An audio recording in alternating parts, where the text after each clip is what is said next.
स्वामिनाथ करुणाकर दीनबन्धो श्रीपार्वतीश मुखपङ्कज पद्मबन्धो श्रीशादिदेव गणपूजित पादपद्म वल्लीसनाथ मम देहि करावलम्बम् देवादिदेवनुत देवगणाधिनाथ देवेन्द्रवन्द्य मृदुपङ्कज मञ्जुपाद देवर्षि नारद मुनीन्द्र सुगीतकीर्ते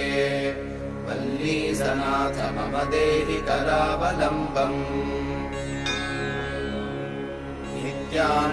नित्यान्नदाननिरताखिल रोगहारिन् तस्मात् प्रदान परिपूरित भक्तकाम श्रुत्यागम प्रणव वाच्य निजस्वरूप वल्लीसनाथ मम देहि करावलम्बम् क्रौञ्चासुरेन्द्र बलिकण्ड